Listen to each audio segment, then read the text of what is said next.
So we're going to get started. My name is James Donnelly. For those of you that don't know, I have a health insurance agency. We specialize in Medicare and Medicare planning and helping people enroll in Medicaid. I partnered up with John Zenir. He's an estate planning attorney. He's awesome. We did a podcast together a couple months ago. We had like unbelievable hits, like 10,000 hits. It was crazy. And we thought that there's so much interest in estate planning and wills and trusts, and there's so much that people don't know. And my motivation to getting started in this business was to help people from getting taken advantage of. That's how I got into this business. My grandmother fell. She broke her hip. She went into a senior rehab center. They switched her plan. I knew nothing about it. I reached out to a friend of mine who specialized in Medicare, and I said, holy crap, this is confusing. And I really wanted to teach people and empower them with knowledge, because there's so much misinformation out there, and seniors are making decisions based on fear, really. No question. And I said, I think it was about a year ago, I said that my new mantra was going to be planning, planning, planning. Why? Because the 25 to 30 years that I spent doing litigation in family court and divorce court taught me that people don't do planning. And then during the course of this time, what happened is folks started to come back to me to do estate planning. And still to this day, it's absolutely amazing. A family member, happened to be a retired person from the New York City Teachers Union, passed away unexpectedly. He was 76, in good shape, no problem. Two nice sons in their 40s. They said, no problem, Dad's bound to have his will. We just have to look. Well, he did have his will. What happened is he got a nice will from the teachers union. Somebody must have told him just sign it and put it away. You know whose signature was on the will? Only his. Totally invalid. So now these two perfectly nice 40-some-odd-year-old kids are going to waste thousands and thousands of dollars and months and months and months going through the probate court to pay the taxes. I mean, all kinds of problems. Why? Because a really bright guy didn't do what he was supposed to do. And I come to understand that we as a group just hate to plan for our eventual demise. I don't know if there's anybody here who thinks they're not going to die, but you're wrong. And I'll take the bet any time. I think most people say, well, they're going to do it tomorrow. We'll do it next week. We'll do it next month. And then it gets pushed away, that's really. The calls that we get. We get calls from people, for example, a 70-year-old son who all of a sudden has his mother, who's 93, falls down, breaks her hip. Now they think it might be a good idea to figure out what we're going to do. Well, the people who don't have, and it's so nutty. You know, we have our kids. We plan for them to go to college. We figure out how to pay for it come hell or high water. We get married. We build wonderful homes. All of the wonderful things we do. And then for some reason, we're willing to screw it up by not planning. And one of the things we're going to show you tonight is how simple it is to plan. Doesn't cost a lot of money, it does cost a lot of time. Only a fool would think it's quick, because planning by its very nature is ongoing, Dwight Eisenhower, who put together the thing where they invaded Normandy, built all of the roads in the United States of America. He was asked, when he was a 60-year-old general or lieutenant colonel, whatever he was, what's the most important thing he does every day? Says the same thing, planning, because planning solves problems. And planning is really so important. Yeah. And that's part of the reason why I started doing Medicaid planning and we partnered up together, is because, like I saw when my grandmother fell, she didn't, she needed a medical proxy. She needed a power of attorney. She needed a will. There was so much that needed to be done. My parents are guilty of it. I'm guilty of it, of not planning. I was guilty of it. But no, that's why we're here. You didn't hire me. Before we started working together. So this is a little something.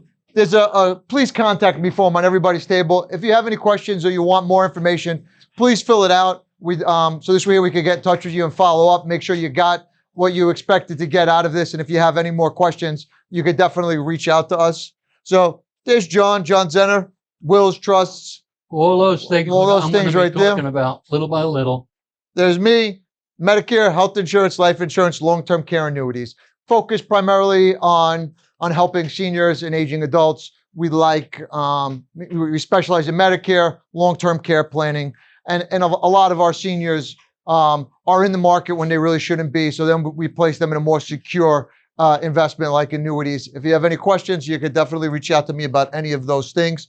Here's John. He's a real guy. Well, he grew up on Long Island. That's many of my family members. This is the close ones. There was a bigger picture I gave you with like 40 people in it. John, you sent me 30 pictures. I couldn't put them all up. I'm sorry. Because it's not a John Zenir seminar. It's an educational. He's a tech guy. In any event, I got 3 really great kids, 6 great wonderful grandkids. And you know what the best thing is? Is we've had problems over the years. And the thing that my wife and I decided, we're 54 years married, there's nothing we can't do. Nothing. She had lymphoma during COVID. We got through it. We grew. Okay, business grew. She grew. Everything got better and better. Why? Because, and that's why I love working with James. Because all we want to do here, and to anybody else, you want to put us together with a group somewhere, we're happy to talk to everybody. We want to provide information to folks because we all need to have it. Information, knowledge is power, as you know. Yep, exactly. Okay, so my kids are all nice. Oh, like hang on. They bought me a nice shirt for Father's Day. Who's better than me? So that's John. We're local people. I grew up on Long Island. That's my mom, my dad, my sister. That's my family, my 5 kids, my granddaughter. That was us at Christmas, and that was my daughter's graduation from Kellenberg. So more or less, how many people of you have seen a commercial like this on TV? Has anybody seen a commercial like this? Okay. Whatever you do, don't call the number. Do not call the number. It's just misinformation. It's a lead grab. It confuses seniors. I worked with somebody the other day, retired teacher. Someone called her, opposed that they were from Medicare. They switched her plan. Now, she had benefits for life through night shift. She lost those benefits by switching her plan. She could never go back on them again. So now we were looking for the right plan for her because it was just a bait and switch kind of thing.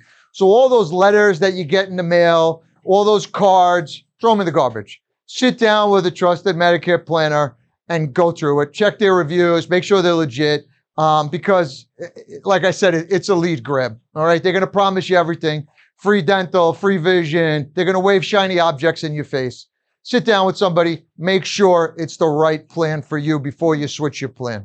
All right. So we're going to talk about Medicare first. It's the most boring topic, I think, but that's what I specialize in. All right. Are you eligible? Okay. That's the question. Have you worked for 40 quarters? So that's 10 years. Have you worked for 40 quarters? Okay. Now, in order to go on Medicare, the door has to open.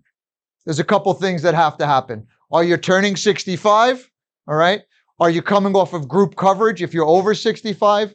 Or end-stage renal disease or ALS, okay? A lot of people on long-term disability, Social Security disability. If you're on Social Security disability for more than 24 months, you're eligible for Medicare and you could go on Medicare. If you want to enroll, you need help enrolling, call the Medicare number or Social Security. You could wait on hold for hours, wait online for hours, or you could just call me. It's a service that I provide for my clients.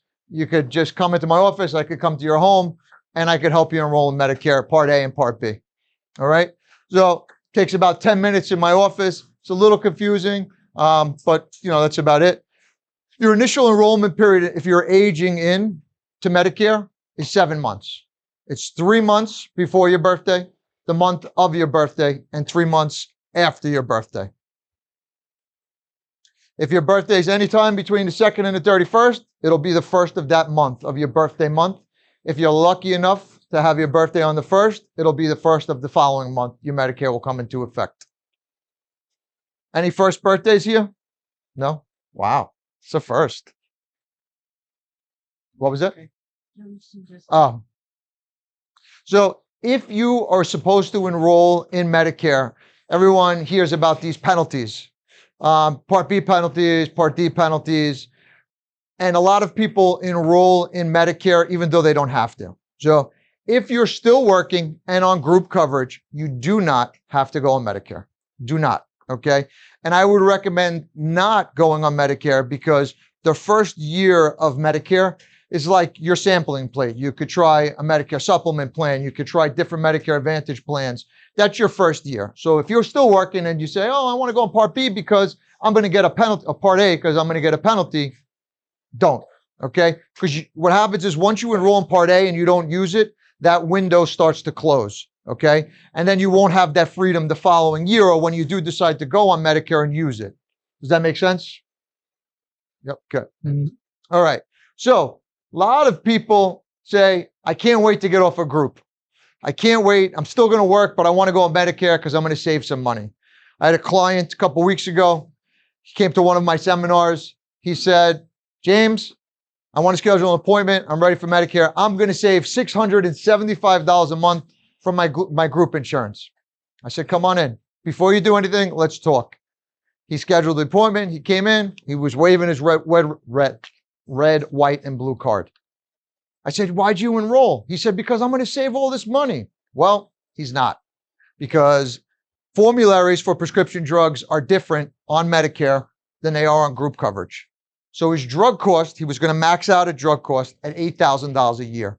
So he did not save any money by going on Medicare. So he left my office, drove to Social Security, and shelved his Part B because he wasn't going to use Medicare until he was retired.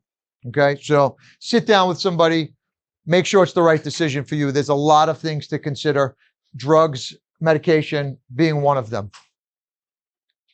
All right, so let's say one spouse is ready to go on Medicare and they have group coverage, but they want to retire. So now you have one spouse lingering behind and you need to find insurance for them.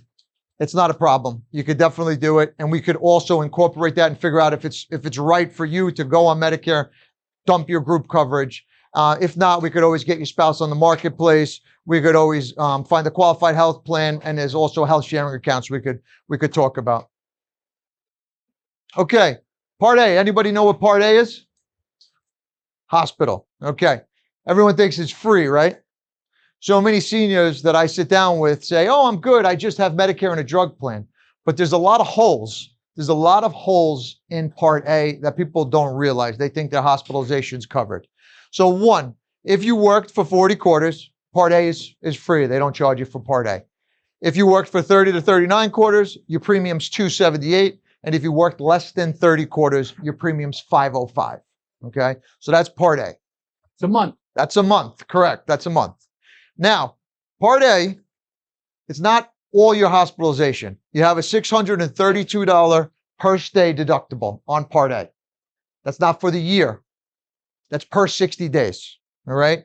After 60 days, you have co-payments, $408 a day, $816 a day, and after 151 days, your hospitalization is no more.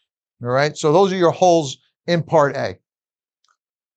Your Part B premium, most people pay $170, $470, but there's this lovely lady, Irma. Has anybody heard of Irma? Yes. So if you've made more than a certain amount, your Part B premium goes up. All right. And it's based off of your income from 2 years prior to you going on Medicare. I'm going to explain. So that change? That changes. So as your income declines, correct. So it's 2 years prior, and then based on your income, it will go down.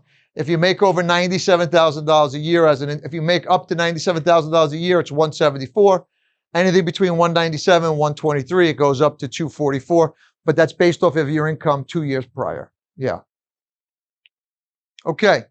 Part B premium. If you're on Social Security, it will come right out of your Social Security. If you're not on Social Security, you will get a bill. Of course, you'll get a bill.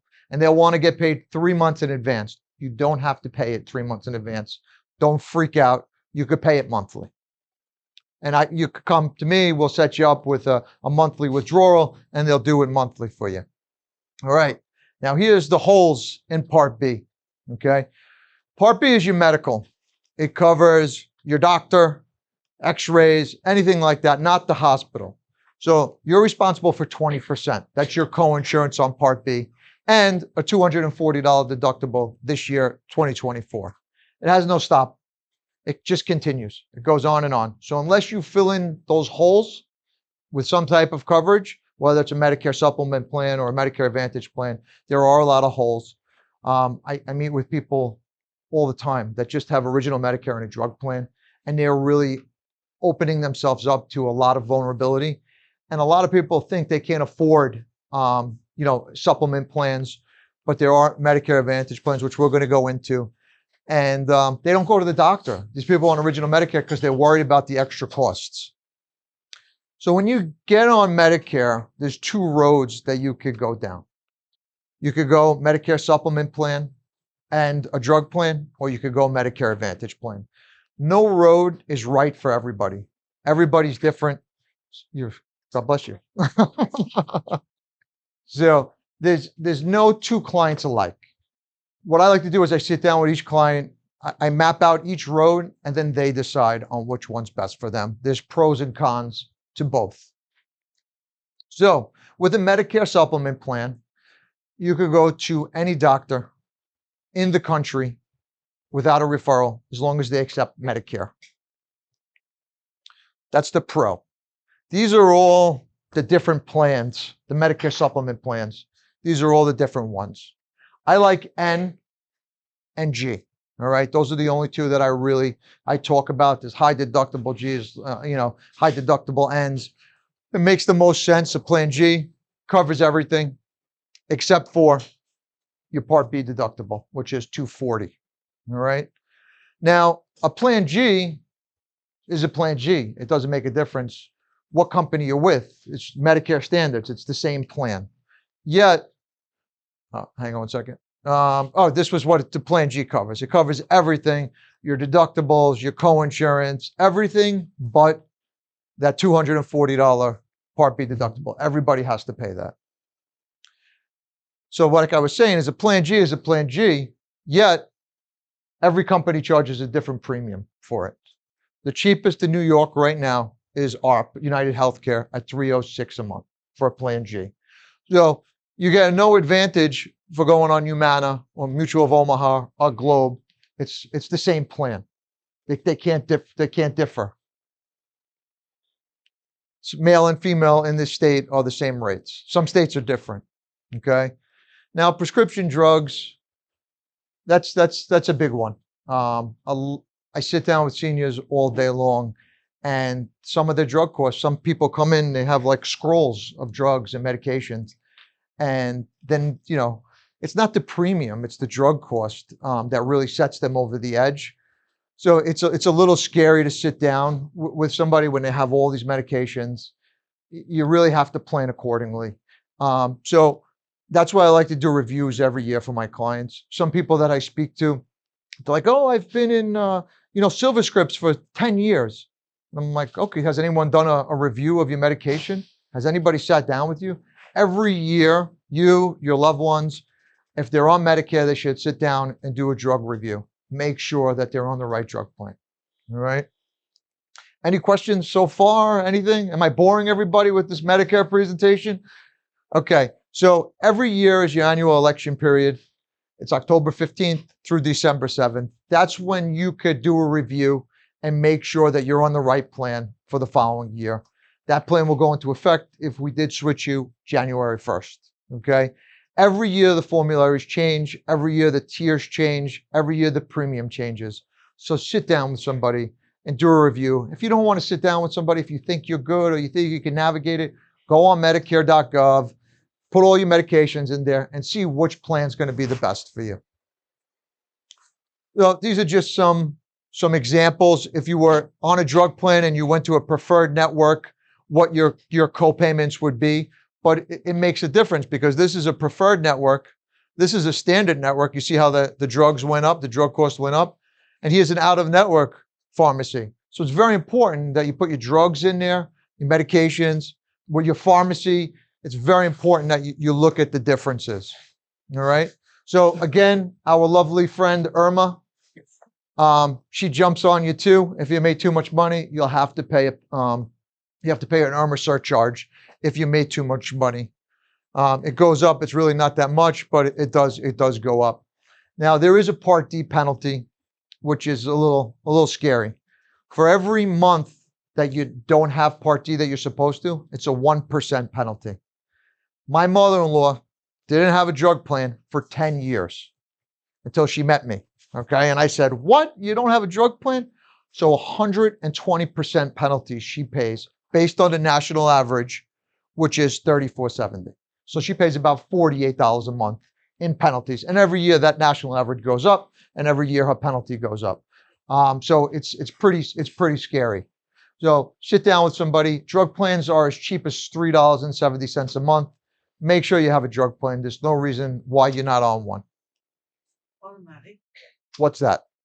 Like if you go for HRP, that health care or whatever, The supplement plan? Yeah. Mhm. Part D will not be automatic. It's not automatic because it's a different enrollment. Yeah. Yep. Oh, that's the silver. Okay. Yeah. Silver Scripts is Aetna. Yeah. So these are just different companies, insurance companies in New York that cover drug plans. There's so many. I mean, the list could go on, but we sit down, we have access to all of them. We make sure that you're on the right plan. Right now, if you need some prescription savings options, you could go to All Saver RX or Medaford Global. Two great companies. Medaford Global is if, let's say, your prescription cost is going to be so much on a Medicare plan and you want to shop overseas in Canada. Medaford Global is the place to go. And All Saver RX if you want some prescription discounts. You don't have to be on Medicare to use either of these. You could go on it now. Anybody has access to these. So a Medicare Advantage plan. So we talked about supplements. We talked about drug plans. Medicare Advantage plans. Medicare Advantage plans fill in all the holes of Medicare. Most of them have no premium. Why do they have no premium? Does anyone know why most of them have no premium? No? Oh, you do? You know why? Why? So what happens is the government came up with this program with the insurance companies and they said, George Bush actually did, the original George Bush. I always get the middle initial messed up. I don't know. But he said, listen, we're in trouble. We have 11,000 baby boomers turning 65 a day. We're going to be on the hook for 80% of their medical. We're going to be in trouble because we spent all that money that we were supposed to be saving. So he reached out to the insurance companies and said, hey, design us a plan to cover these seniors. They came up with the Medicare Advantage plan. So they get paid from the government to cover your insurance. All right. So they have no premium. They get paid $1,200 a person per month for everybody on a Medicare Advantage plan. Okay. But it's managed care, meaning with a Medicare supplement plan, you could walk loosey-goosey into a doctor's office, the hospital. You don't have to worry about anything. With a Medicare Advantage plan, it's managed care. The insurance company has to approve things. It's not like you could just go, have a hip replacement or have back surgery. You have to get things approved. Okay. So if you're healthy, it might be the way to go. And a lot of them have dental, vision, like stupid dental, like $3,000 in dental. They really over-the-counter cards. They really try and make them attractive for people. It may be the right plan for you. I'm not saying it's bad. And if you're coming off of group coverage and you're used to managed care, then a Medicare Advantage plan might be right for you. It'll save you on premium every month. And then as you get older in New York, we have the luxury to go to a supplement plan. As we get older, I work with a lot of seniors in rehab centers that we switch them to a supplement plan so that there's from a Medicare Advantage plan to a supplement plan. Someone gets diagnosed with cancer. Sloan Kettering does not accept Medicare Advantage plans. And what happens is when you go on a Medicare Advantage plan, you're giving up your red, white, and blue card. You're putting that in your sock drawer. You're not going to use it. You're going to use your Aetna card, your Humana card, your United Healthcare card. So there's things to consider. And that's what I do with my clients. I sit down with them and make sure that it's the right decision for them. There's two roads that they can do. Excuse me, James. Yes. As far as the Advantage or whatever, the supplement, you can change that every year, right? If you need, you can change that every year during your annual election period. Yes, you could go back and forth. Correct. So during AEP, which is your annual election period, October 15th through December 7th, that's when we would do any changes. If by chance, you could go into a supplement any time of year. That's not an issue. It's the drug plan that you need an election window. So there's AEP, there's OEP, your open election period. There's special election periods, like if you move, that's a special election period. A lot of times, if you want to switch to a supplement plan mid-year, there's ways to kind of get you in the back door. We could do an EPIC application, New York State Pharmaceutical Program application. Once you're on a state pharmaceutical program, I could change your drug plan in the middle of the year. We could apply for low-income subsidies. There's so many different ways to get you in. So if something happens, and then also if you're in a facility, that's a special election period, we could switch you. So there's different ways, and it's good to talk with somebody. So this way here, you know your options, all right? These are some examples of a Medicare Advantage plan. So all preventative care, there's no co-payments on, okay? Specialists, there are. Hospitalization, there is. But remember, there's no premium on these. So it's paid for, there's no premium, but you do have co-pays when you use this, okay? Like for example, emergency room, $90. This one's $120.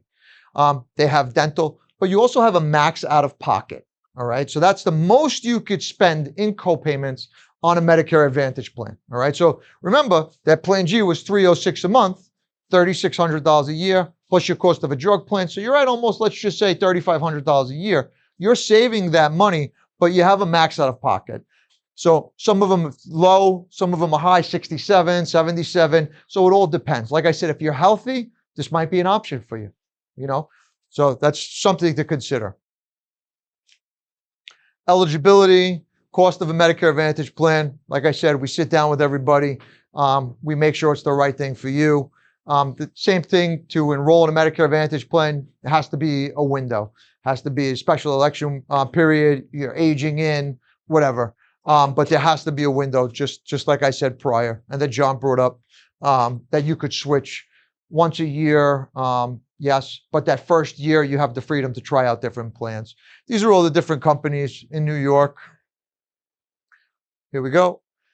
Now, there's programs that a lot of people don't know about, and I sit down with them, I make sure. A lot of seniors are living off of Social Security. They're low income, okay? Medicare's almost done. We'll get to the sexy stuff, estate plan, in 5 minutes, I promise. All right. So now I see why we made this 2 hours. So individual resource limit, $9,400 a year in assets. Your car, your house doesn't count. That's like liquid in a stock account, in your checking account. $1,700 a month for an individual, $2,200 a month for a married person income. A lot of seniors are living off of Social Security. So what happens is we'll do a Medicare Savings Program application. We'll get them their Part B paid for. So it's $174 more a month in their Social Security check. And then all their co-payments are covered through the Medicare Savings Program on an Advantage plan. Boom. Dual eligible plans, that's the same thing. If we get you approved on Medicare Advantage, on Medicare Savings Program, is you have dual eligibility. So all of your co-payments and extra costs will be covered by Medicaid. We do a lot of work with veterans. If anybody knows a vet and they use the VA, we fill in those voids and it doesn't interfere with their VA benefits. They could get Part B givebacks, God bless you, Part B givebacks and even transportation to the hospital. So Medicare supplements versus Medicare Advantage plans, there's two different roads, like I said. We'll sit down, make an appointment. We'll go through all the different options. And anybody you know that's on Medicare, have them call me and we'll do an annual review. I don't charge for my services. I get paid from the insurance companies. And like I said, transitioning from a supplement to, you jumped ahead on that, to an Advantage plan, and you asked that too. So you could do that. Boom. This is me. I'm local. Everybody will have my cell phone number. If you're a client, you could always call me or text me if you have any questions. Like I said, I'm local. I'm not a call center overseas, but those are the advantages to using me. And I have a lot of creative ways to help you, with your health coverage. So hopefully I didn't bore you too much with this Medicare topic. And if you have any questions, you could definitely ask me at the end. We're going to be around. I thought it was, why I thought it was interesting? Because when I went on Medicare, I saved $1,100 a month. It's a wonderful thing. Yep. To this day, I thank Lyndon Johnson every day of my life. Okay, he passed it in 1965. Have no idea. If you think about it, how did this guy get through the Senate a bill that said the biggest population ever is going to be turning 65 like now, okay? But we're going to provide free medical insurance, $140, $170 a month. I have no idea. There had to be multiple actuaries who were saying, Lyndon, you can't do it. The government will never fund it. And the proof is what James mentioned. Mm-hmm. These Advantage plans, you know what the government actually did? The government said, look, we can't pick up the extra cost. We want you to pick up the extra cost. And what we're going to do is we're going to pay you X dollars a month. to be in charge of John's medical coverage. So they really paid for my medical coverage. And then what happened is, like companies like Blue Cross Blue Shield, they ran out of money. They stopped writing insurance in New York State. So the money is just amazing. And the numbers that you see here is phenomenal. But there's one thing I tell you, it's very simple. Do yourself a favor, get somebody who's James or like James. I was blessed. The first year I had a putz. I never heard from the guy. Went the second year, and I met a guy, happened to be through a networking group at my wife's Rotary group, fellow by the name of Kip Kirby. And he's since passed away. But every year, Kip did what I know this guy does. Called every client he had. What's the changes in your life? Are you seeing more doctors? Are you paying anything out of pocket? I see from your supplement that you're paying this amount of money. You might want to consider going here. And give me a list of your drugs. My drugs didn't change. I said, no. Don't tell me that crap. Send me the list of your drugs, because you don't remember all the time. Because who does? I can't tell you what drugs I'm taking. I got a little note in my wallet that tells me what the 5 drugs I take. So we're all full of crap in some way or other. We need people like him, okay, who will call you once a year to see if you should be on the Advantage, if you should be buying a regular full supplement, because that's what he should be doing. All these, I get 4 calls a day. Hello, this is Medicare calling. You know, why are they calling? Because they're making a good living doing that. I'll never hear from that person again. Ever again. Okay. Yep. And it's a simple thing, but it's another one of those things that we tend not to plan for. Let's So not James bore them with does a any good more job. Medicare. You're right. Jump on the You're- sexy stuff, all You're right? right. You know, I always, before I do a presentation, I always like to do a little research. And I found out something interesting about waffles. Do you know what they call waffles at the beach in California? What? San Diegos. Oh.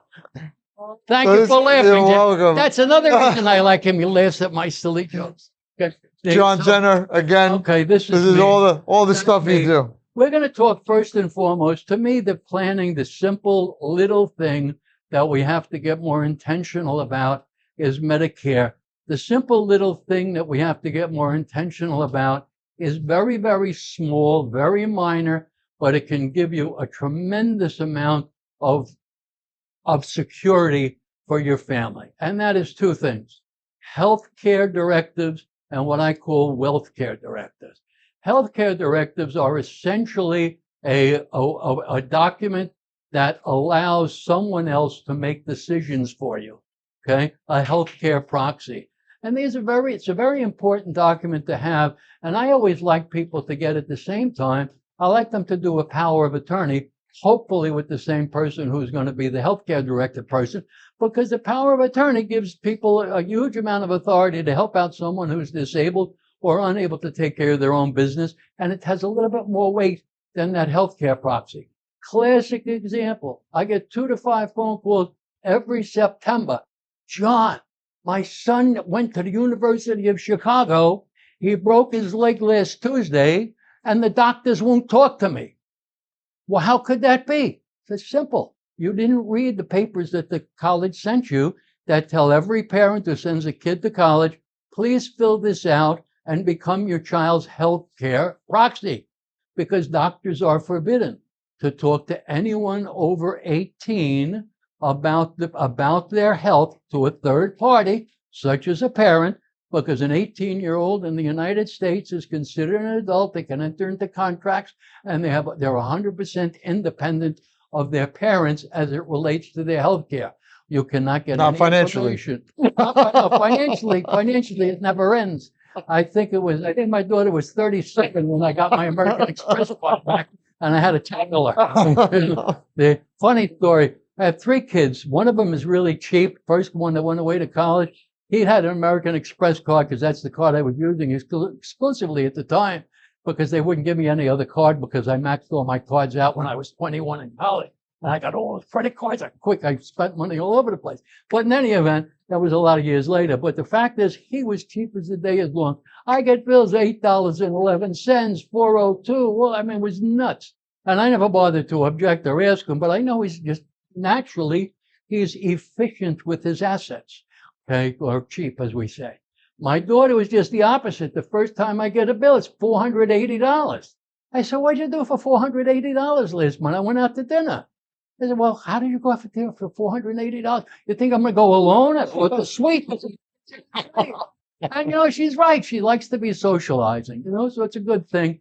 But it still took me another 20 some odd years to get it back. But in any event, I totally lost my train of thought. But College the fact student. of the matter is with the college kid, it's like 2 to 5 times a year, I get the same phone call.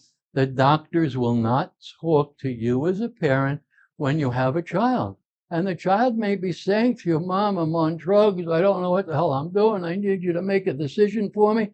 The doctor doesn't care. The doctor needs that document, okay, according to the law. We have health HIPAA laws, which are taken very, very seriously.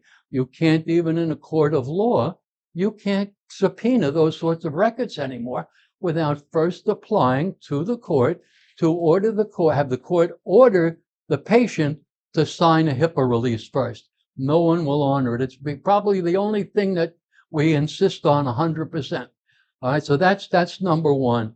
The healthcare directives, okay, are extraordinarily important. And as I say, I like to use the healthcare directive in conjunction with the power of attorney, because the power of attorney gives a lot more broad powers, which can be very helpful.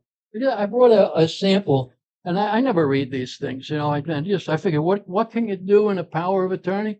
Well, person who you give the power to can do real estate transactions. A lot of people can't get to where your property is for whatever reason. You can do transfer goods, buy and sell goods. You can take out bonds. You can do commodity transactions. You can buy and sell shares for the person. You can do all kinds of banking transactions, which is a lie. Banks never listen to these things. Never. They're horrible people. You can do business operation transactions, such as fire an employee, hire an employee, all that good stuff that happens out there. You can do insurance transactions, which is very, very big. Okay. Estate transactions, which is this one I love. You know why I love this? Because I realized I was with a group of guys who very sophisticated estate planners Monday and Tuesday taking sophisticated seminars. And this is a fairly new form. It's only about 2 years old, and they've made some major changes to it. Well, we all came to the conclusion that estate transaction can be of a lot of help. Usually, you know, and I'll get into it a little further later, but doing that may allow us, as the person who has the power for our elderly parents. I'm young, I have old parent days. But in any event, the fact of the matter is that may allow me to go ahead and do an irrevocable trust to protect my mother and father and in-laws from Medicaid coming in and taking assets from them. And that's what we're going to begin to start doing. Okay, we'll have like a springing irrevocable trust, but that's a little more sophisticated than it. You can do litigations, you can sue people, you can defend things. Okay, you can do personal and family maintenance, which is extremely broad. You can do almost anything to help that they would normally have done for the family. They can take care of government benefits, make applications to Social Security, fight the government if they want money back, okay, and so forth. And financial matters related to health, records, reports, and statements. You can take care of retirement benefits. This document really is a wonderful document that allows people to do an awful lot.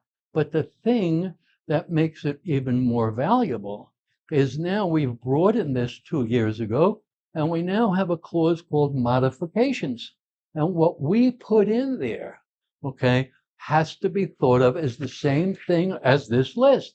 So, for example, one of the things I put in there, how many people have ever had a relative, friend, or whomever who was under a guardianship because they got fakakta when they were 62? Okay? All right? Most people have. It's a crazy process. You have to go to, it's an Article 81 petition. You go into the Supreme Court, not the surrogate court, the Supreme Court. And what happens is you, the person who you're petitioning for, the estate, has to pay all these fees.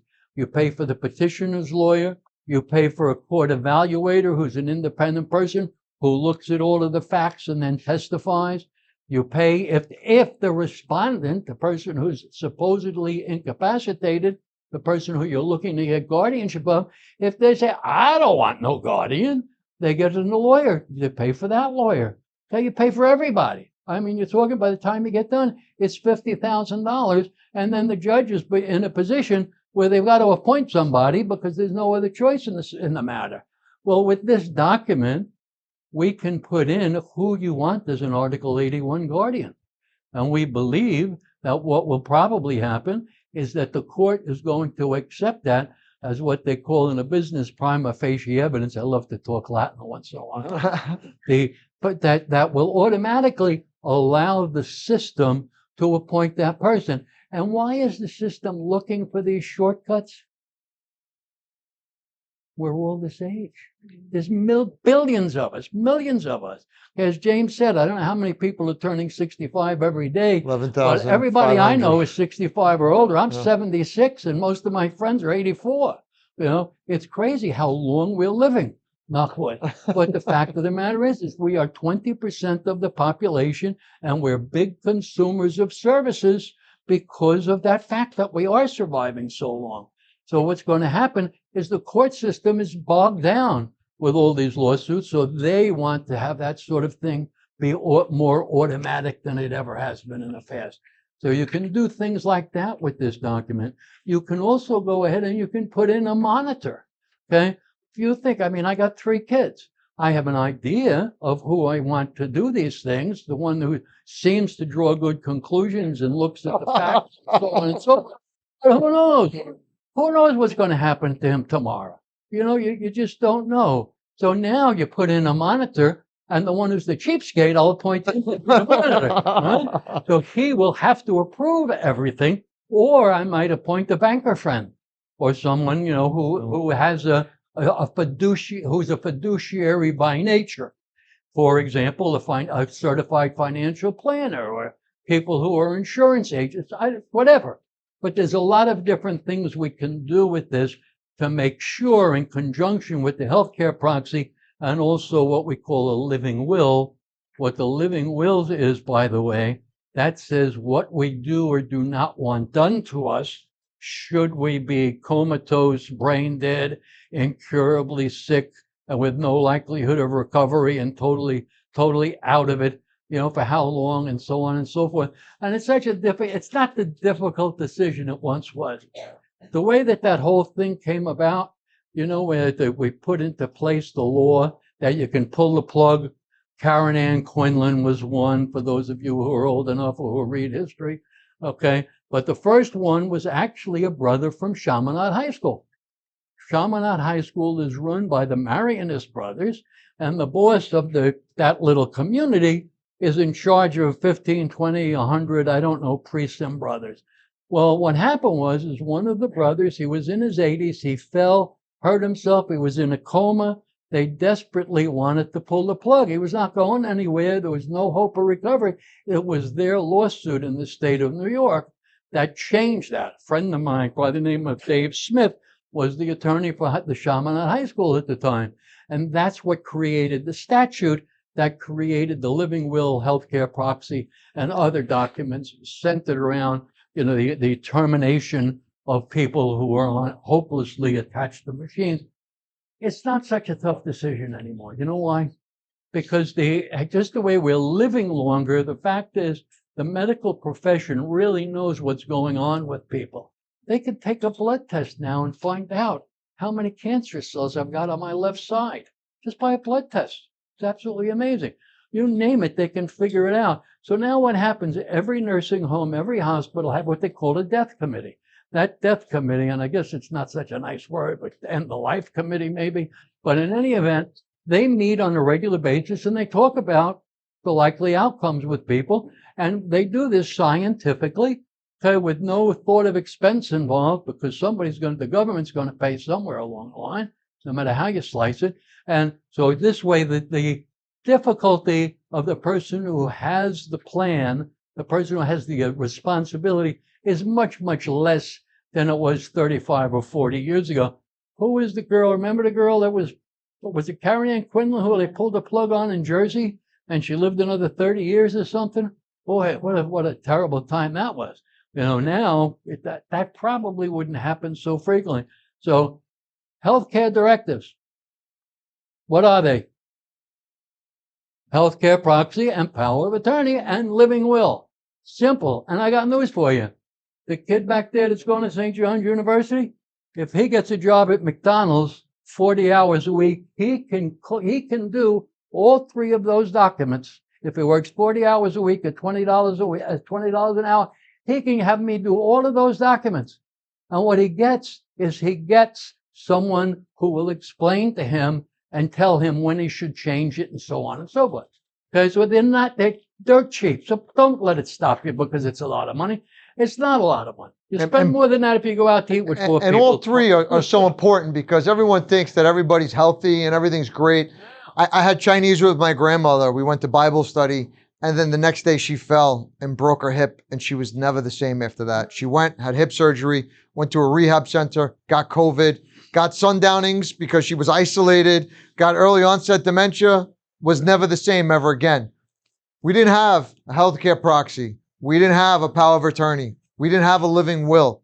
And we had to scramble to get everything together to handle her business. I couldn't talk to the mortgage company or the town regarding taxes. We needed these documents, and it was a nightmare. So thank you, John, for handling that. And it's so important to get these in place. There's like college students should have them for their parents when they're away at school. So it's so important. So everybody should have. Everyone should begin at the end of high school to think about the future in a serious way, an intentional way. Very few of us are ever going to do it, but it's my opinion, having lived a while. The other thing that I call is that I think we all need are wealth care directives. There's a lot of things we screw up. And I can't tell you how many times people pass away and they've got 14 different accounts. It was a funny story in a way. My wife's aunt was an inveterate. I'm going to Atlantic City prison. She went 4 days a week.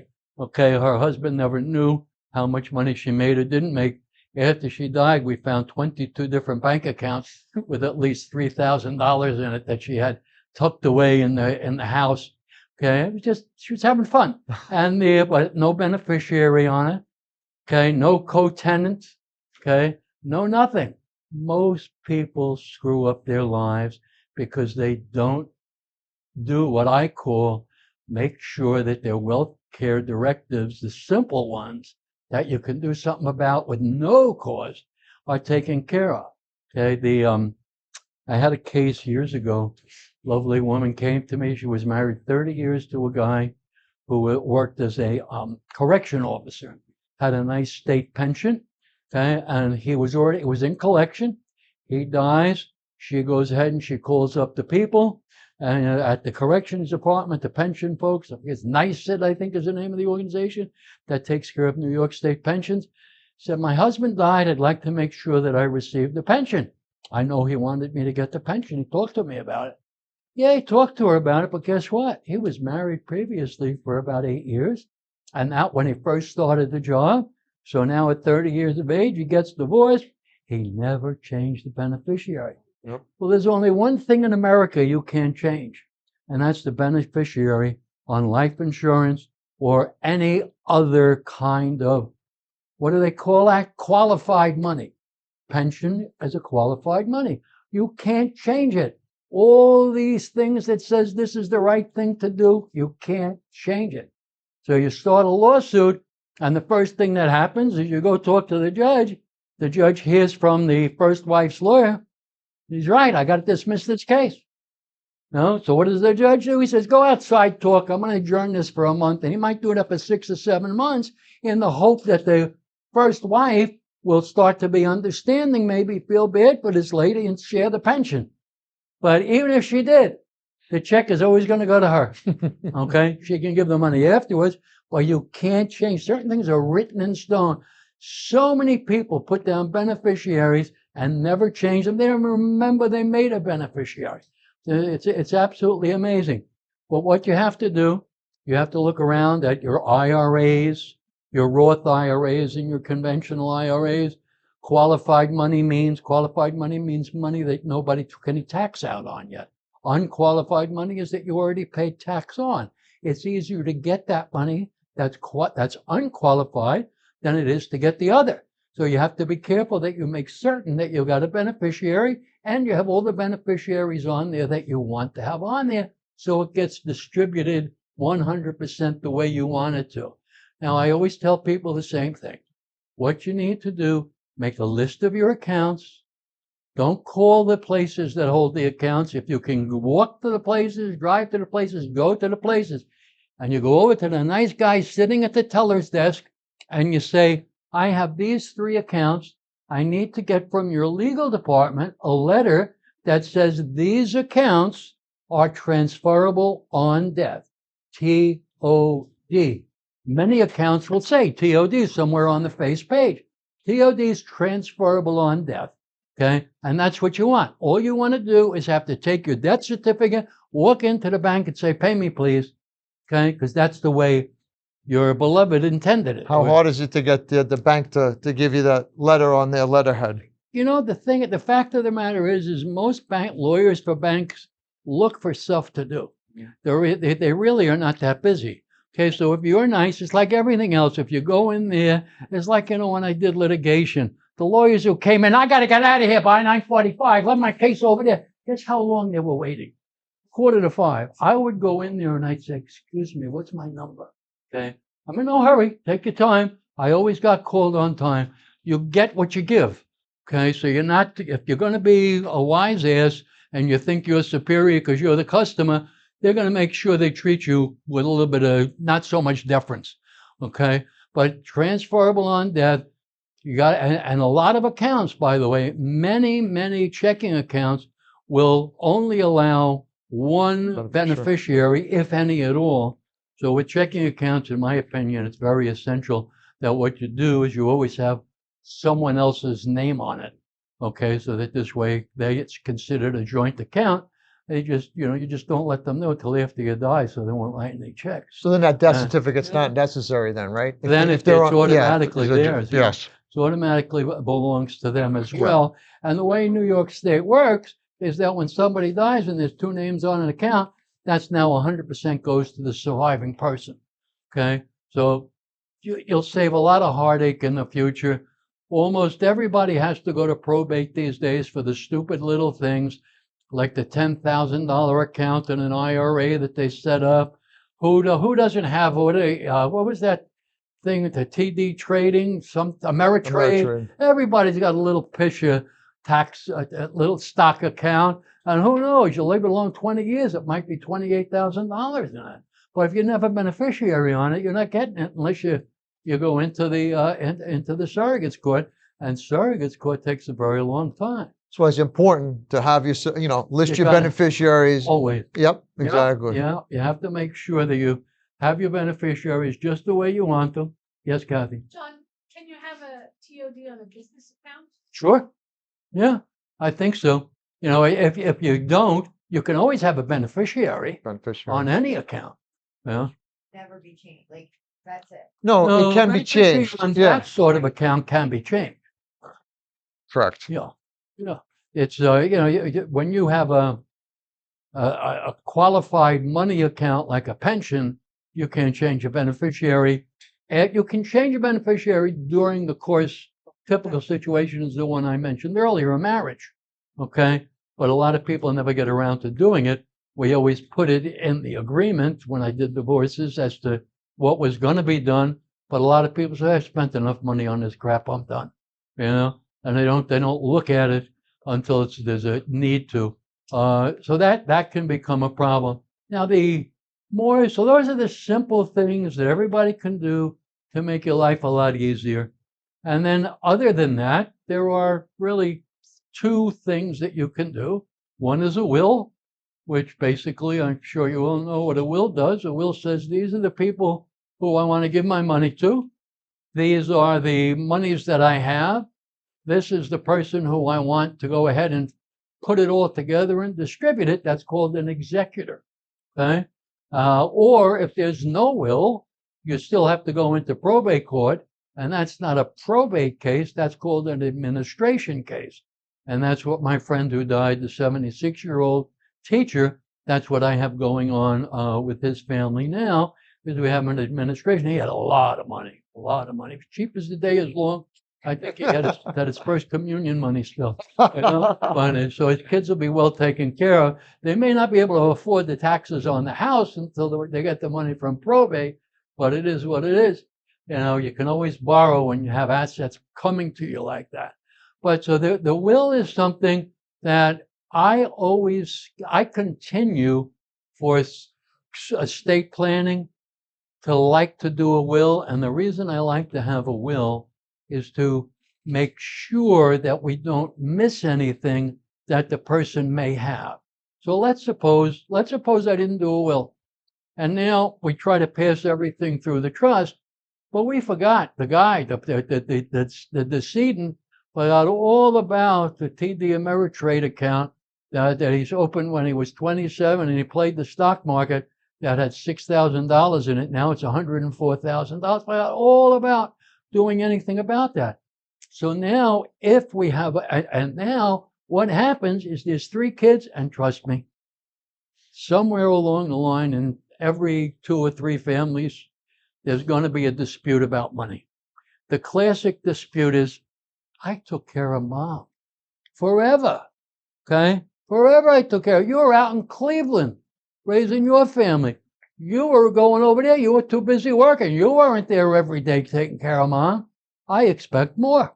Mom never wrote that up because mom always did what mom told us to do, that she wanted to do. Treats all the kids the same. Right? Very few parents will say, oh, yeah, you're my favorite, screw those other 2. They may want to, but they never do. So now so now what happens is with the will, if someone's going to contest this one account that we forgot about, at least we'll have a will saying how everything should be distributed. So you Okay. can contest the will. Pardon me? People can contest. Always. He's using this as In an the United example. States, you can sue that the sun's not coming up tomorrow. We can sue and usually do sue for everything and anything. So there's no such thing as being lawsuit proof, okay, in our country, which is good and bad. So the trust is right, so that you Well, can't contest the trust, right? You The can't. trust, you can always contest the trust. Okay. You can, but very few people do. Hmm. Very few people do. So the will is like a backup in The case will is the something's backup missed in the trust. in case something is missed. Okay. But what we do for the most part nowadays is I almost never try to get people to only do a will. As a matter of fact, I was with a lawyer from a very big company by the name of Meltzer Lippy, which is one of the top 2 or 3 law firms in Nassau and Suffolk County in terms of volume and size. And what their estate planning people are saying is we refuse to write wills because wills just create problems, and trust can eliminate so many problems. They insist that their clients have trusts instead of only wills. And there are 2 general kinds of trust: a revocable trust and an irrevocable trust. I'm going to take the irrevocable trust and put it over there because that's a different piece of work that I'll get to as time goes by. And you can interrupt me anytime. No, you're good. You know, because you wanted to talk about Medicaid too, didn't you? Yeah, we're going to talk about Medicaid, and that's when we'll kind of run into the irrevocable trust. So Okay, talk we about can the do it trust then. and the Very benefits nice. of a trust, really, because wills are public Right. knowledge, right? Right. Wills are public Sure. knowledge. That's right. Trusts. Anybody, I can walk into any surrogate in New York State and say, I'd like to take a look at your files. Mhm. Okay. And just walk into the file room and take a look. And now it's all on computer. And maybe I heard that's how they find out the stars' wills, that the stars are doing this and doing that and so forth. Michael Jackson, that's how they got his will. Yeah. I don't know if I can ask a question. Yeah. But I do have a question about the executor of a will. Is everything that they do open? So there's a family that I'm working with that has 5 children. The father died, left an executor of the will. The executor is not telling the rest of the family where the money is, how much money there is.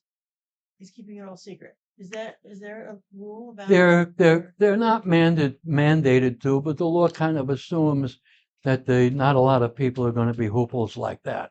But what happens is there's a 1404 procedure, okay, that in New York State you can invoke that and go into court, and they will open up all the information. You'll be able 1404 Surrogates Court Procedure Act 1404, okay, allows for conversation or discovery about what the executor or the administrator has discovered, and it's not really considered an adversarial proceeding. It's just a question. You haven't told me anything.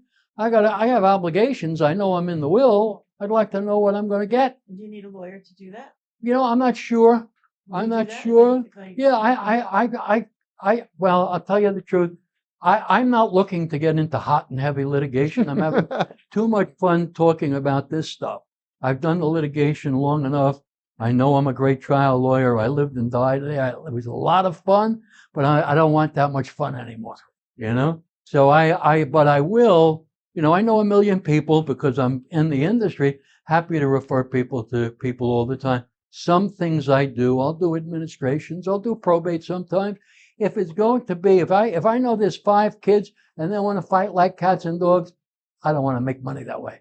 Okay, it just consumes too much energy. Okay, and I want to save my energy for more important things. So now, where was I? Trusts, revocable trusts. Revocable trust. Revocable trust now are generally used for most of us on Long Island. Believe it or not, everybody probably has $1 million. By the time you take your house, you take money that you've saved over the years, and trust me, once your kids are out of the house, it's how much money you can save. I tell you, unbelievable. So, almost everybody has $1 million by the time they liquidate their house. Do you know right now the average house in Franklin Square is going for over $1 million? Franklin Square. 60 by 100, okay? Place after place after place is getting that way. So now what I always recommend people do is you take your house and your house, you're called the grantor for concerns of trust for that, that's the language. I'm grantor of my house into, and my wife too, I don't want to leave her out. She might get she cooks good. I don't want to ill. So now, we're going to take that, we're going to put it into the trust. We call it the Zenir Family Revocable Trust. And guess who the trustees are? Me and my wife, Debbie. We're the first trustees.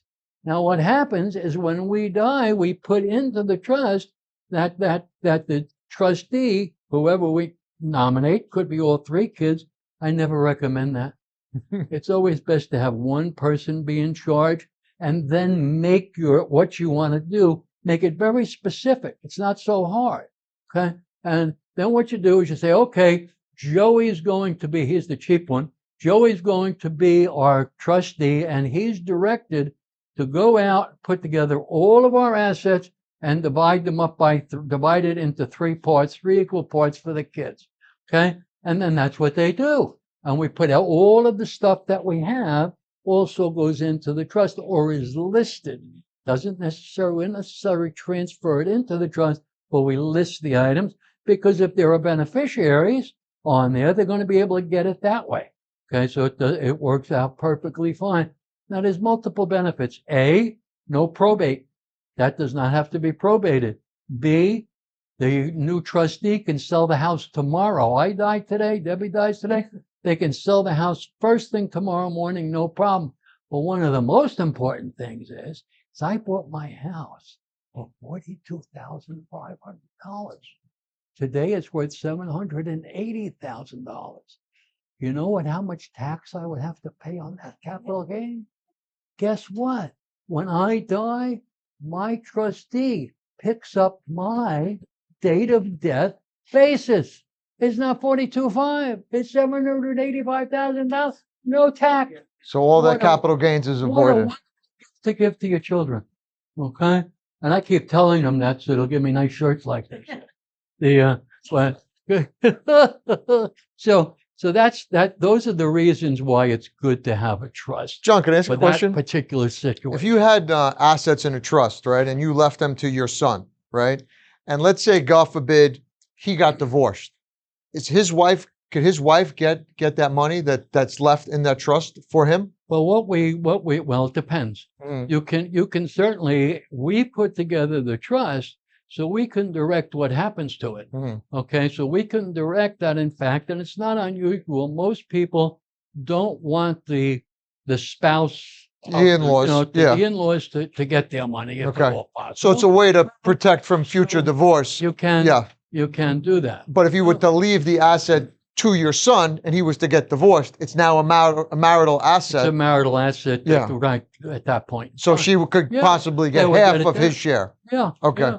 But if you put it in that a certain amount is going to have to go to the grandkids, or under no circumstances can he get it all, Mhm. until So certain if you, things for happen. instance, you had a child or something that had an addiction problem, and you didn't want him to get all of the assets right away, Right. you could distribute it accordingly. You could Right. say until he's sober 10 years or whatever. There's a lot of different ways to do it. Okay. You can leave your money so that you portion the money out Mhm. over a term of years. Okay. And I really believe in that, because most people, when I was 25, if I got $40,000, I would have spent it pretty No. quick. But if I got $40,000 when I was 59 and the kids were out of the house, I might figure out how I could make that grow, in a passive way. Exactly. That would be helpful down the road. So trust helps with all of these Yeah, things. all of those things. And Okay. there are different segments within the trust. Yeah. If you have a child who has special needs, within the trust, you can create a special needs trust Yeah. that will spring into use upon your death, okay, or even right then, and then have a new trustee appointed. There's a lot of different things that you can do, Awesome. in order to ensure that the money that you have is going to go where you want it to go. Okay. And as many ideas as there are out there, it's the same number of different kinds of trusts that you can put together. It really is. And that's why you hear now more and more. When I was a kid, no people who were, regular folks who lived in, Hollis and everywhere in the regular neighborhoods, nobody ever did trust. Now I guarantee you, everybody's got a trust, because it's the smart way to go about doing things. Mm. And you can do charitable trusts where you give one spouse dies, they create a trust upon their death. The money goes in here. You make a charitable trust. Let's call it $100,000. You put in a guarantee that the charity is going to get when at no less than 10% of that $100,000, but the money that you give to your spouse, okay, on a yearly basis, or however you want to portion it out, now is fully deductible. Okay, you're getting a tax break for that $100,000. Okay, just by making the remainder a $10,000 gift to the charity. More and more people have enough money to do that with, so that this way it'll help everybody out. Mhm. Okay. So- The other kind of trust is the Medicaid trust. Yes, Well, you wanna talk irrevocable, about right? Medicaid. An irrevocable trust. So That's the one. So you explain the difference of it? We got a couple minutes. Explain the difference between a revocable and an irrevocable, because one's going to play into Medicaid and the other one is not. So explain the difference. The revocable, I can change it. As the grantor, I can change my trust anytime I want. Mhm. I can change the beneficiaries. I can mortgage my house. I can take out a reverse mortgage. I can sell my house. I can do anything I want with that house. Okay. An irrevocable trust, I no longer own it. Okay. So now the trustee is in charge. Okay. So, and You're the trustee. No, on No, an no, I'm not irrevocable the trust. Irrevocable. I On have an to appoint a different irrevocable trustee. trust. So that means it Okay. can't be changed. Only the trustee Only can the change it. Right. So So if you somebody- could make your daughter the trustee. You could make your husband the trustee. You could make an attorney the trustee. Uh-huh. Not then. No, Yeah. no. You have a trustee, correct. So the bonus to that is, now, as seniors are getting older, yes, Lisa. I feel like we're in prison.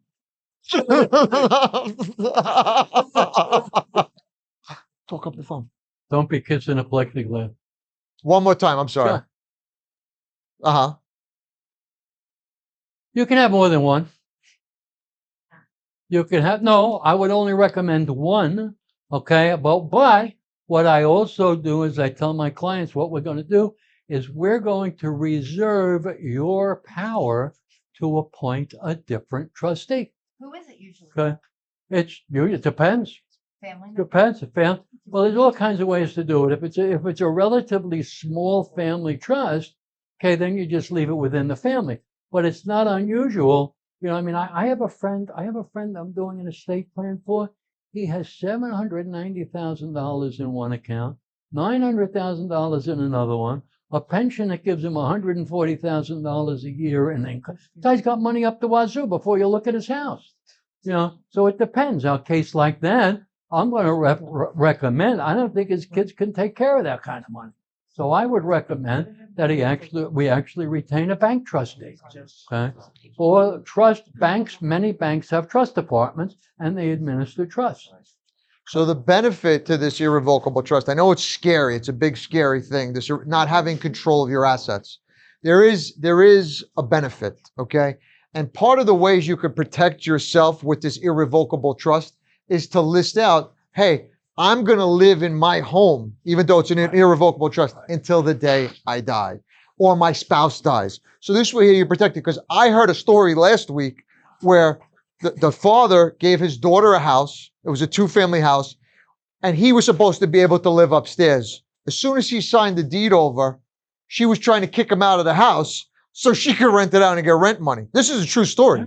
But he didn't plan accordingly. If he would have had a trust or an irrevocable trust and mapped it out in the trust, it's protecting him. If he didn't do that and he just deeded the house to his daughter, she could throw him out. It's her house, even if she's a piece of crap, but it's her house, you know? So there's ways to protect yourself. Now, the reason we're talking about irrevocable trusts at the end is because seniors are getting older, they're aging. I saw with my grandmother, not many people have long-term care. I think I met 3 people in my life that had long-term care before I got into this business, okay? So long-term care, everybody knows what long-term care is. It's to help you pay for you as you're aging and you need long-term care, aids, modifications to the house, a home, whatever the case may be. So if you don't have long-term care insurance and you have to go on Medicaid, okay, they're gonna come after your assets. They're gonna come after your income. So there's ways to protect yourself. Now with community Medicaid, if you need care in your home, right now there is no look back, okay? In 2022, they said they were gonna institute a 30-month look back. They still haven't enforced that yet. But within in facility care, like a nursing home, there's a 5-year look back, okay? So how do you hide your assets from Medicaid to get long-term care without them taking your assets away from you? An irrevocable trust. And that's called a Medicaid Asset Protection Trust. And it's universally done. Usually it's done when mom breaks her hip and starts forgetting names. Okay. That's when most people do it. Okay. And you can put not only the house in there, but you can put together a stock account. My mother-in-law and father-in-law, my father-in-law died first down south. She came back up here, sold the house. She took that money and she put it into a stock account that was an unqualified account. We immediately put together a Medicaid Asset Protection Trust, and we put that in the name, in that name of our trust. And then the girls, my wife and my sister-in-law, became the trustees. Okay, and they did whatever they wanted to, which was nothing. And then they still haven't. She's still alive, thank God, in a nursing home. And she's probably waiting for the young couple that she was at the wedding with to have kids, if I know her. But the fact is it's a wonderful tool. And now, because, you know, almost everybody And it's legal. It's not illegal. You're not doing anything shady. That's the way to protect yourself. Now, if you don't want to give up your rights, you could do a revocable trust, right? And then switch it over to an irrevocable trust. And that's where the power of attorney comes in. That's where the power of attorney comes in. Now, what we believe we'll be able to do will be in the section where I told you about the Article 81 thing. That's called the modification section. of the power of attorney. What I'm planning on doing in the future is have the person, me, I'm giving Jonathan, my son Jonathan, the ability to, when he thinks I'm ready, to go ahead and do an irrevocable trust on my behalf. It's going to hold up in court. Okay. And hopefully, if we're lucky, we know somebody well enough, or a kid or somebody else that will say, you're right. You can't remember what bus to get on anymore, for crying out loud. You need to be protected. So it's so beneficial to have a trust in place to protect your assets, number one, and then have that power of attorney on there to flip it to an irrevocable trust. Because with my grandmother, there's a 5-year look back. Okay. They're going to look back 5 years to see where her assets were, who they were transferred to. So that's one way. So long-term care, in-home care. If you see that somebody's aging and they need in-home care and there is no trust in place, you could get it all set up, keep them in the home, get community Medicaid, because as of now, there's no look back for in-home care, and then switch it over to an irrevocable trust and wait 5 years if you have 5 years. But try to keep them in the home. Otherwise, they're going to start taking assets. All right. So the only other thing that would help you get on Medicaid is if you make too much money. It's income, it's based on income. So what we would do is we would put you in a pooled income trust, and we would have all your income deposited into that trust. And as long as it's used for you to pay bills, medical expenses, etc., it doesn't count. You're capped at the income limits to get into Medicaid. That doesn't cost a lot to set up. So there's different ways. 95% of the people have eligibility to Medicaid if they structure their estate properly. So if you don't have long-term care, if your moms, your dads, your grandparents don't have long-term care, definitely make sure they have an estate plan in place where they can structure it so they can get community Medicaid and get a long-term care, whether it's in-home or in a facility. One of the things that I've encountered over the years, since I'm doing this much more extensively than ever, is every once in a while I'll encounter someone who'll say, "Yeah, I'll do the pooled trust for you, Mr. So-and-so. It's only going to cost you $4,500. Which don't ever do that. Don't do it. Don't ever do that. Pooled trusts are approved by the state of New York. There's only 3 in New York State. The state of New York trusts that can handle it. supervises. Okay, you as the person who's the trustee of the pooled trust, or the person who's taking care of the disabled person, you have to make a request to the pooled trust to pay this bill, that bill, and the other bill, and then they pay it. Okay, it costs almost no money. It's a $250 setup fee for the pool trust, and they charge like 1.5% to 2% a month to manage that money. It's really not a lot of money. So don't ever pay anybody, a large lump sum to set up a pool trust. Reach out to me or John. We'll set you up with the pooled income trust to help you out. And we'll also do the Medicaid application and get you set up with Medicaid. Yeah. Exactly. And it's becoming easier and easier to do the things that we need to do when you're trying to care for 20% of the population, which is what we baby boomers are. Okay. And unfortunately, that care at one time was to try to talk us out of smoking pot every day and stay sober on the roads. Now it's try to stay out of the hospital on a regular basis. We're a lot more expensive than we ever were. But now it's becoming easier and easier to do. And I urge you not to do it. I urge you to have conversations about it so that this way you'll become more and more knowledgeable. And when you're ready to do it, you'll be able to do it with confidence that you're doing the right thing. And keep in mind, estate planning is not a one-time thing. Okay? You need, when you're first putting together an estate plan, I usually meet with people for about 4 hours. Sometimes they cry because they don't know what to do. They're upset. They don't want to hurt Jimmy, but Jimmy's a putz. And I want to make sure he doesn't screw up a few the money that's in there. You got to. And I didn't know offense, Jimmy. James. That's all right. I'm James. It's okay. I wasn't directed at you. That's all right. But it's a lot. But then as the years go by, you always have to be looking at all of those things that we've spoken about so far. So that's our contact info. Everybody has our info on the tables. They can get in touch with us. schedule a consultation with John. You don't charge for consultations? No, I don't. Yep. Schedule a consultation with me, and we'd love to guide you. Does anybody have any questions about this? No questions? Wow, we answered all of them? No, we're good? No, I have a question. Sure. What is A will's probably about $1,000, you know? setting up a trust? Setting up of a trust is depending upon the situation, because there are different reasons that things can be more money than what I'm going to tell you. A conventional, revocable family trust is $2,500. A trust that's Medicaid approved is $3,500, and that's on the very low end. I have a case right now where my poor client has Parkinson's disease. Having had a very good friend with Parkinson's, I knew that she couldn't make decisions. So I asked the judge to appoint a guardian ad litem for her to substitute her judgment when I would have conversations with her, because I knew that one of the things in Parkinson's is you can wake up one morning and hate the world and, just undo everything you did the last 6 months because you have Parkinson's.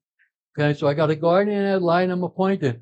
The guardian ad litem found an attorney that's charging $16,000 to do a supplemental needs trust and a Medicaid application. Ridiculous. So there's a lot of money out there in this business that you have to be careful. You have to know who you trust. That's why I say James is great, because James is going to call you every And John year. is so fair, really. Yeah. That's why I started Yeah. working with him, because he's very fair. When we needed all these things for my grandmother, the will, the power of attorney, all that stuff, I mean, they take advantage of you. And when I met John and we became friends and I saw how reasonable he was, that's why and fair and knowledgeable, that's why I really wanted to work with John and bring him to my clients and my family, because he's just really a stand-up guy. And it's great that I found you, because now that you're going to do Medicaid applications and all that stuff, that's great. It's a perfect synergy. Thank you.